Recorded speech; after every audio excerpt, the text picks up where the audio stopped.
어저께 이제 베스도라는 새 총독이 유대 지역에 부임하여 이제 예루살렘에 올라가 제사장들을 만난 이야기들을 우리가 보았습니다. 이 베스도는 새 총독으로 부임했지만 이 베스도의 운명은 참 기구합니다. 베스도가 이 유대의 총독으로 부임하고 2년 후에 급사하게 되는 불운의 사람이기도 합니다. 오늘 읽을 말씀 먼저 보면 이 베스도가 오늘 이 25장을 쭉 끌고 가는 이야기인데요. 우선 먼저 25장 6절을 보겠습니다. 베스도가 그들 가운데서 8일 혹은 10일을 지낸 후 가이사랴로 내려가서 이튿날 재판자리에 앉고 바울을 데려오라 명하니 그가 나오매 예루살렘에서 내려온 유대인들이 둘러서서 여러 가지 중대한 사건으로 고발하되 능히 증거를 대지 못한지라. 바울이 변명하여 이르되 유대인의 율법이나 성전이나 가이사에게나 내가 도무지 죄를 범하지 아니하였노라 하니 베스도가 유대인의 마음을 얻고자 하여 바울더러 묻되 내가 예루살렘에 올라가서 이 사건에 대하여 내 앞에서 신문을 받으려느냐. 바울이 이르되 내가 가이사의 재판 자리 앞에 섰으니 마땅히 거기서 신문을 받을 것이라. 당신도 잘 아는 바와 같이 내가 유대인들에게 불의를 행한 일이 없나이다. 만일 내가 불의를 행하여 무슨 죽을 죄를 지었으면 죽기를 사양하지 아니할 것이나 만일 이 사람들이 나를 고발한 것이 다 사실이 아니면 아무도 나를 그들에게 내어줄 수 없나이다. 내가 가이사께 상소하노라 한데 베스도가 배석자들과 상의하고 이르되 내가 가이사에게 상소하였으니 가이사에게 갈 것이라 하니라. 베스도의 입장이 여기에서 분명하게 나옵니다. 베스도는 새 총독으로 유대에 부임을 했는데 베스도의 유일한 관심은 바울을 재판함에 있어서 바울의 이 자잘못을 분별해서 자잘못을 분별해서 의로움을 선고하는 데 있지 않습니다. 그러니까 베스도는 총독으로 정치인이었습니다. 그러기에 그는 이 바울을 재판하는데 재판관의 입장에서 바울을 대하는 게 아니라 정치인의 입장에서 바울을 대하고 있습니다. 그 증거가 9절에 베스도가 유대인의 마음을 얻고자 하여 바울에게 묻되 예루살렘에 올라가서 이 사건에 대한 내 앞에서 신문을 받으려느냐. 그러니까 유대인의 마음을 얻기 위하여 여기에 이게 다 표현되어져 있는 겁니다.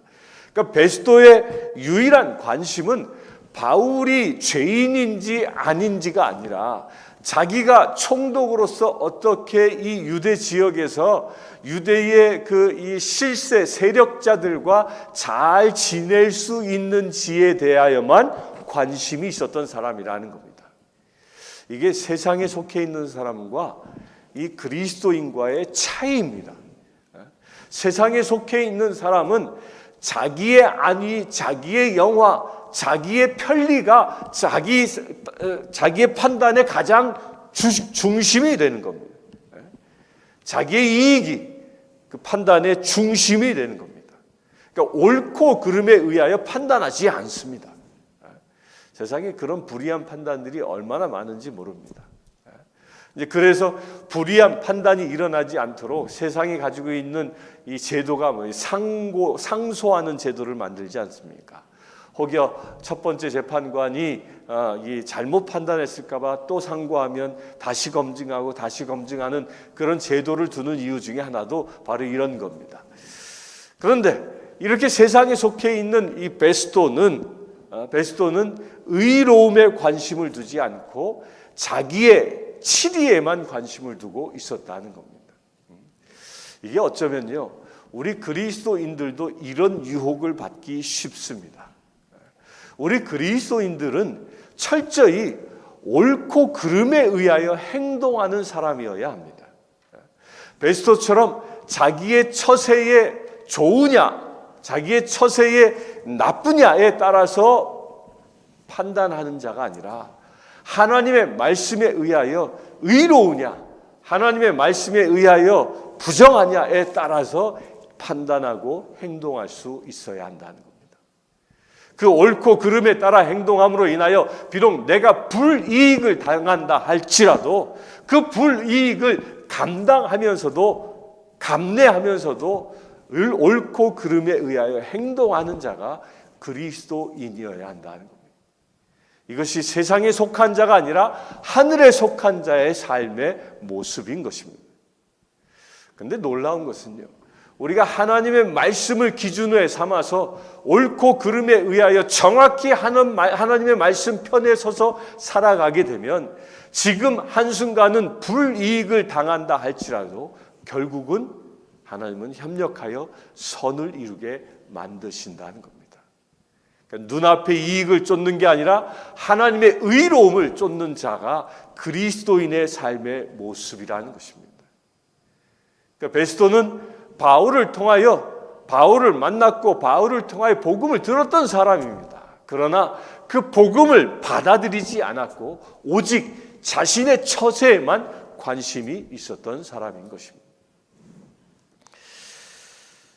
그렇기 때문에 바울이 어떻게 합니까? 바울이 예루살렘에 올라가려 하지 않고 어떻게 하죠? 내가 이제 가이사에게 상소합니다 라고 선언합니다. 이 가이사에게 상소한다라는 이 말은 이 당시의 이 로마 법에는 이 상소에는 두 가지 법령이 있었습니다. 아펠라치오라는 법령이 있는데 이 아펠라치오라는 법령은 지금 우리 현 시대의 법령과 거의 같아요. 그 1심 재판에서 피고나 원고가 불복하면 2심 재판에 상소하잖아요. 바로 그런 제도예요. 그런 제도고 또한 이 프로보카치오라는 제도가 있는데 이건 뭐냐면 재판 판결을 받기 전에 아예 로마 황제에게 바로 나는 황제에게 재판을 받겠소라고 황제에게 재판을 신청하는 제도입니다. 이렇게 황제에게 재판을 신청하는 제도는 로마 시민권자에게 주어진 권한인 겁니다. 그 권한을 지금 바울이 사용하고 있는 겁니다. 그런데 이 권한을 사용하는데 놀라운 것은 이 바울이 로마 황제에게 프로보카치오라는 이 상소를 한 이유가 어디 있었습니까? 이유가 어디 있었죠? 이유는 23장 11절에 주님께서 바울에게 나타나셔서 담대하라, 내가 예루살렘에서 나의 일을 증언한 것 같이 로마에서도 증언하여야 하리라 라고 주님이 그에게 말씀하신 것을 이루기 위한 한 방편으로 쓰고 있다는 겁니다. 그러니까 바울은요, 상소하는 이유가 나의 억울함을 해소하기 위함이 아니라 하나님이 나를 로마 땅에 복음을 증언하기 위하여 보내신다고 말씀하셨는데 그 로마 땅에 갈 수 있는 좋은 기회로 삼은 것입니다. 상소가 억울함을 해소하는 게 아니라 복음을 증거하는 자리로 그가 삼기 위해서 상소하고 있다는 겁니다. 이게 얼마나 세상에 속한 사람과 하나님께 속한 사람과의 차이가 나타나는지를 볼 수 있습니다. 하나님의 사람은요, 어떤 상황에서도 그 삶의 목적이 복음을 증거하고 복음을 나타내고 복음대로 살기 위함이라는 것입니다. 바울이 바로 그 기회를 이렇게 사용하고 있는 것입니다. 우리도 그렇게 될 수 있게 되길 바랍니다. 어떤 상황과 처지를 만난다 할지라도 그 모든 상황과 처지는 복음을 증거하는 하나님의 사명을 감당하는 데 쓰여질 수 있어야 한다는 겁니다. 그래서 기회가 좋든지 나쁘든지 복음을 증거하라고 말하고 있는 것이죠. 바울은 그렇게 상소를 복음을 증거하는 기회로 삼고 로마로 상소하는 것을 제안합니다. 그렇게 선언합니다. 그러자 베스토가 배석자들과 상의하고 가이사에게 상소하였으니 가이사에게 갈 것이라 이게 로마 시민권자의 권리이기 때문에 총독도 그것을 거스를 수가 없었던 것이죠. 그래서 가이사에게 보내기로 결정합니다. 13절. 그런데 이상하게도 가이사에게 보내기로 결정했음에도 불구하고 즉각 자기의 결정을 실행하지 않습니다. 13절에 보면 수일 후에 아그리빠 왕과 버니게가 베스도에게 문안하러 가이사랴에 와서 여러 날을 있더니 베스도가 바울의 일로 왕에게 고하여 이르되 벨릭스가 한 사람을 구류하여 두었는데 내가 예루살렘에 있을 때에 유대인의 대제사장들과 장로들과 그를 고소하여 정죄하기를 청하기에 내가 대답하되 무릇 피고가 원고들 앞에서 고소 사건에 대하여 변명할 기회가 있기 전에는 내주는 것은 로마 사람의 법이 아니라 하였노라. 그러므로 그들이 나와 함께 여기 오매 내가 지체하지 아니하고 이튿날 재판자리에 앉아 명하여 그 사람을 데려왔으나 원고들이 서서 내가 짐작하던 것 같은 악행의 혐의는 하나도 제시하지 아니하고 오직 자기들의 종교와 또는 예수라 하는 이가 죽은 것을 살아있다고 바울이 주장하는 그 일에 관한 문제로 고발하는 것뿐이라. 베스도가 가이사랴에게 보낼 것을 결정하고도 수일이 지났음에도 불구하고 보내지 않습니다. 그 이유에 대해 이제 설명을 하는데 그때 마침 누가 오냐면 아그리빠 왕과 버니게라는 사람이 옵니다. 아그리빠 왕은 누구냐면 아그리빠 2세예요. 2세. 그러니까 이 헤롯 왕가의 이 왕가의 대를 잇는 이 유대 지역의 분봉 왕입니다. 그러니까 아그리빠 이 2세 여기 나오는 사람은 아그리빠 2세인데 이 아그리빠 2세의 아버지가 아그리빠 1세죠. 아그리빠 1세가 어떤 사람이었습니까? 초대교회가 시작할 때에 야고보를 목 잘라 죽인 사람입니다. 또 그 아그리빠 1세 왕의 아버지가 누구냐면 헤롯 대왕이에요. 헤롯 대왕. 그 헤롯 대왕이 한 일이 뭐죠? 헤롯 대왕은 세례자 요한을 참수한 사람입니다. 또한 그 헤롯 대왕의 아버지가 누구예요? 그 아버지는 예수님이 태어날 때 어린 아이들, 남자 아이들 2세 미만의 아이들을 다 죽이는 아주 끔찍한 일을 했던 사람입니다. 그러니까 이 아그리빠 왕은요, 이 예수님과는 아주 악연을 가지고 있었던 그 가문의 사람입니다.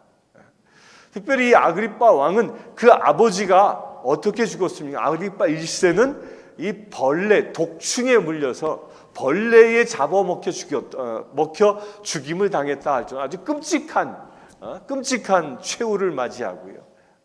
그리하여 이 아그리빠 2세가 왕이 되었는데 이 아그리빠 2세가 왕이 될 당시에는 나이가 17살밖에 되지 않아서 당시 로마가 어떻게 판정을 했냐면 아그리빠 1세가 다스렸던 왕에서 상당 부분 축소시킵니다. 그래서 갈릴리 북부 지방만 다스리도록 지금의 레바논 지역 일대만 다스리도록 했는데 그런데 이 아그리빠 2세에게 이 준 권한 중에 중요한 권한이 뭐가 있었냐면 예루살렘 성전을 관리하는 것과 또한 대제사장을 임명할 권한을 이 아그리빠 2세에게 로마 황제가 준 것입니다. 그러니까 막강한 권력을 가지고 있었던 사람이죠. 바로 그 사람이 지금 이 가이사랴에 온 것입니다. 그리고 이 베스도를 만난 것입니다. 근데 왜 왔습니까? 사실은 새 총독이 부임 왔기 때문에 상견례하러 온 것입니다. 그런데 여기서 우리가 주의 깊게 봐야 할 게요. 아그리빠 왕과 버니게라는 사람이 옵니다. 이 버니게가 누구냐? 이 말씀에 저 뒤에 가면요. 오늘 말씀에 23절에 보면 거기 또 등장합니다. 이튿날 아그리빠와 버니게가 또 등장합니다. 이 버니게가 누구냐면 아그리빠 왕의 여동생이에요. 친여동생입니다. 그의 누이가 누구였냐면 24절에 보면 벨릭스가 그의 아내 유대 여자 두루실라라고 했는데, 이 벨릭스가 뭐예요? 조금 전에 이 총독이었던 사람이잖아요. 그 총독의 아내가 두루실라였잖아요. 이 두루실라와 이 자매지간입니다. 자매지간. 근데 이 집안이 얼마나 추악한 집안이에요. 이 두루실라가 이 벨릭스와 결혼은 세 번째 남자가 이 벨릭스입니다. 그것도 이 두 번 결혼하고 이 벨릭스를 만나 눈이 맞아서 이혼하고 벨릭스와 결혼했던 이런 여자가 이 두루실라였어요. 그런데 이 동생도 똑같습니다. 이 동생인 버니게라는 이 여인도요, 첫 결혼을 누구와 하냐면 삼촌하고 해요. 삼촌. 자기 삼촌과 결혼하고, 또 그 다음에는 그 인근 지역의 왕과 결혼하고 두 번 결혼하고요. 그리고 두 번째 결혼도 이혼하고, 그리고 친정집에 돌아와 있는 거예요. 그러니까 아그리빠 왕이 자기 오빠니까 친정집에 돌아와서 아그리빠와 같이 살고 있는 겁니다. 근데 이 요세푸스라는 그때 당시 역사학자가 이 버니게에 관하여 어떻게 기술하고 있냐면, 그가 그렇게 두 번씩이나 이혼하고 아그리빠 왕 자기 오빠 집에 와서 왕궁에 와서 사는데 이 아그리빠와 근친상간하는 관계였다라고 쓰고 있습니다. 그러니까 이 집안이요, 얼마나 지저분한 집안이에요. 아주 지저분하기 그지없는 그런 집안이에요. 그렇게 지저분하기, 그렇게 악한 자들이 지금 어디에 왔어요? 가이사랴에 왔고 바울을 만나고 있다는 겁니다. 근데 이들이 어떻게 하는지도 지금 관심 있게 보길 바랍니다. 그렇게 악한 자가 왔음에도 불구하고 이 베스도 이 총독은 아그리빠가 그 지역의 왕이었기 때문에 이 바울을 어떻게 치리할 것인지에 대하여 상의하게 되는 겁니다. 그 상의하는 이유, 아무리 봐도 베스도 자신이 봐도 바울은 이 죽일 만한, 사형에 처할 만한 죄를 저지르지 않았어. 바울을 유대인들이 고발하는데 그 이유는 예수가 죽었다가 다시 살아났다라는 그 종교적인 이유밖에 없다라고 판단했던 것이죠. 그런데 이 이유 하나 때문에 바울을 이 가이사랴에게 상소하는 것으로 보낸다면, 이 상소를 보낼 때 이 베스도는 총독이기 때문에 그 상소의 사유를 써서 가이사랴 황제에게 보내야 하는데, 이게 마땅한 게 없는 거예요. 왜 이 사람이 재판을 받아야 하는지에 대한 그 제목에 마땅한 것, 그것도 황제 앞에 갈 만한 그런 엄청난 제목이 없는 거예요. 그 제목을 찾고자 이 아그리빠에게 조언하고 있는 겁니다. 이게 의로움 가운데 판단하지 않는 사람은요, 이 베스토는 끝까지 무엇을 해요? 자기가 모면할 수 있는, 자기가 책임지지 않는 방법을 찾고 골몰하고 있는 겁니다. 바울이 상소하였음에도 불구하고 즉각적으로 로마에 보내지 않는 이유가 바로 여기에 있는 겁니다.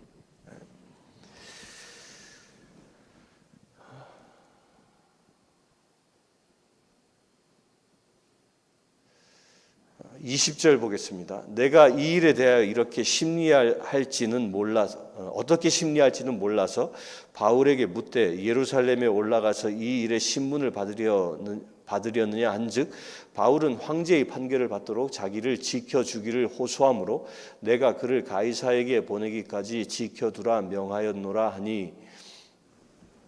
여기서 또 없는 얘기가 나오죠. 무슨 얘기예요? 바울은 상소했을 뿐입니다. 그런데 이 베스도는 거기다가 한마디를 더 붙입니다. 뭐라고 붙입니까? 바울은 황제의 판결을 받도록 자기를 지켜주기를 호소함으로, 말을 더 붙입니다. 이게 세상에 속한 사람의 특징입니다. 세상에 속한 사람의 특징은 뭐냐면 자기를 내세우는 겁니다. 내가 이 바울을 지금 지키고 있어. 이렇게 자기를 내세우는 거죠. 하나님께 속한 사람은요, 철저히 예수 그리스도를 높입니다. 내가 낮아지고 주님을 높이는데, 세상에 속한 사람들은 아주 조그만한 건수만 있어도 자기를 높이려고 애쓰는 모습이 이렇게 보여지는 겁니다. 우리는 그렇게 되지 않길 바랍니다.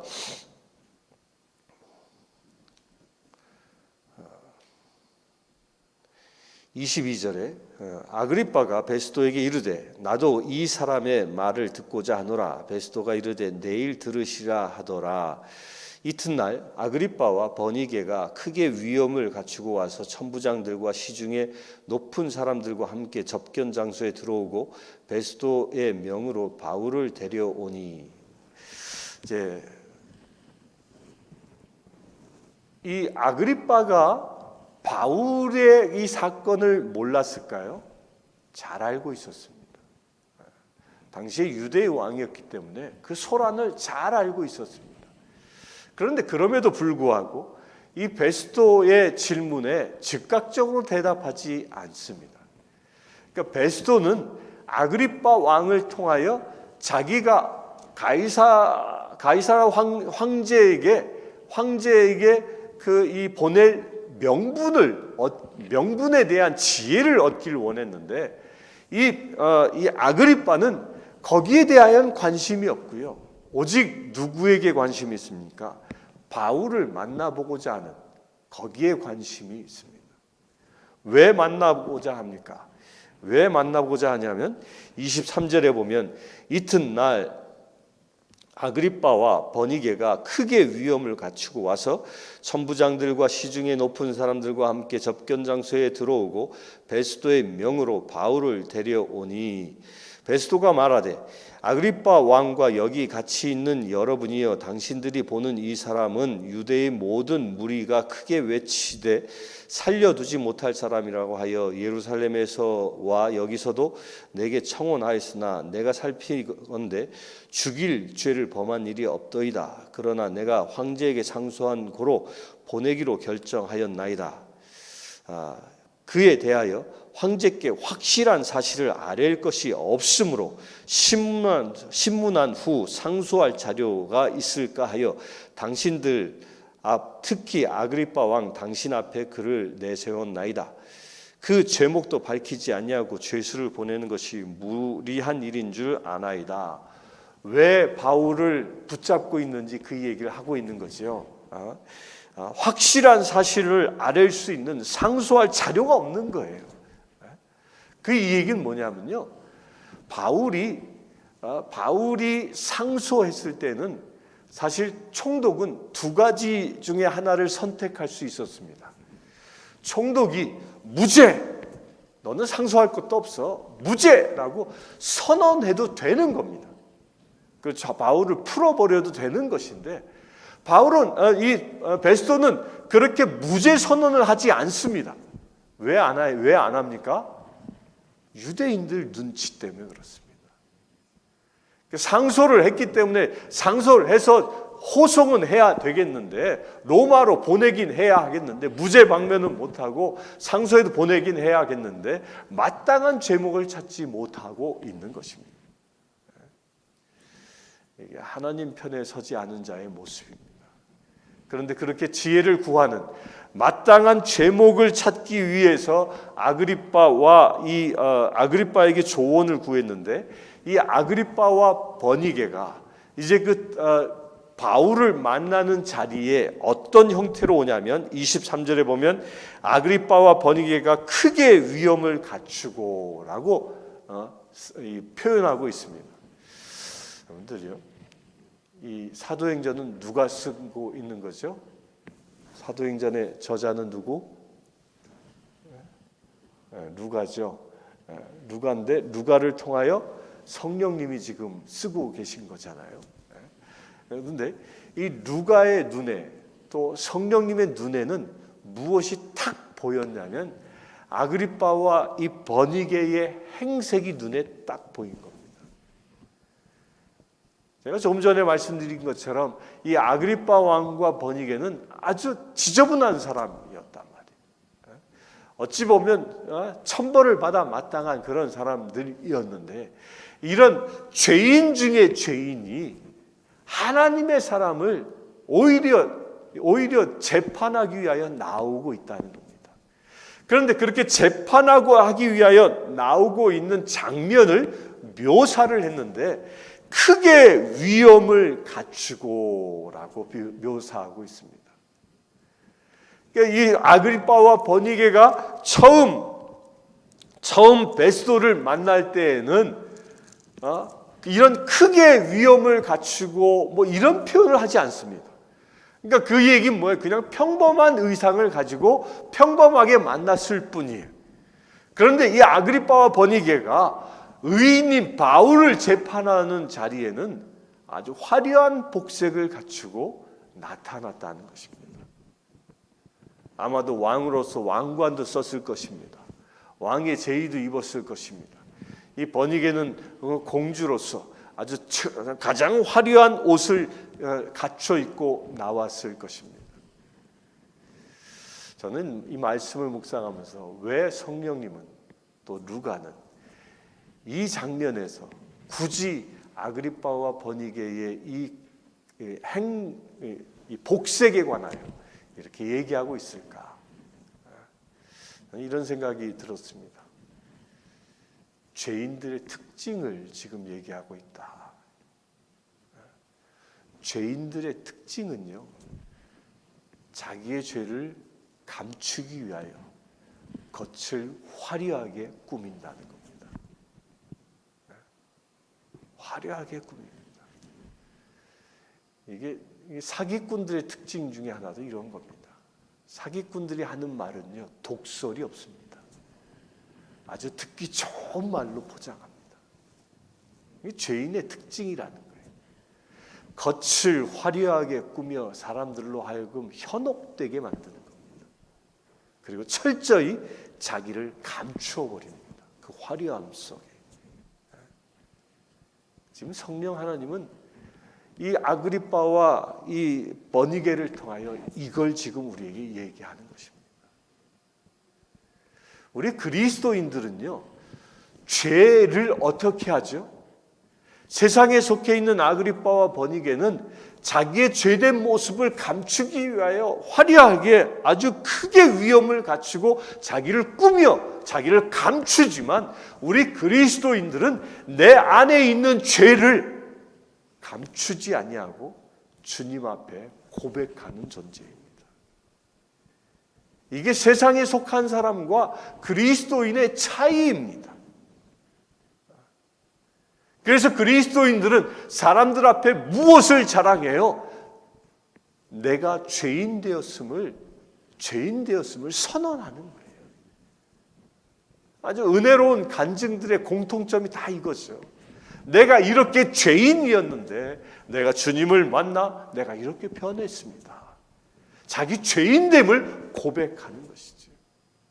사도 바울도 똑같은 고백을 합니다. 나는 그리스도인들을 잡아 죽이기 위하여 이 솥장을 가지고 그들을 박해했던 사람입니다. 스데반을 죽이는 자리에 찬동했고 거기에서 옷을 지키며 그것을 환호했던 사람입니다. 자기의 죄를 고백했던 사람. 그리고 나는 죄인 중에 죄인입니다 라고 나의 죄성만 강조했던 사람. 반면에 이 세상에 속한 사람은 자기의 죄를 완전히 감춰버리고 화려함으로 꾸미고 있다라는 것입니다. 진정한 그리스도인은 내 죄를 꾸미기는커녕 변명조차도 하지 아니하는 자입니다. 내가 죄인 되었다면 오직 주님 앞에 고백하는 자이어야 한다는 것입니다.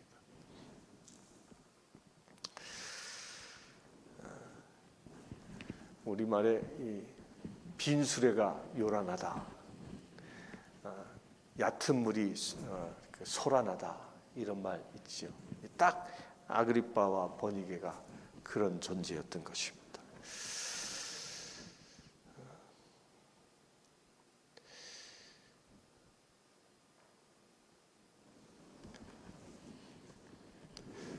오늘 말씀을 통해서 우리가 기억해야 할 것 두 가지입니다.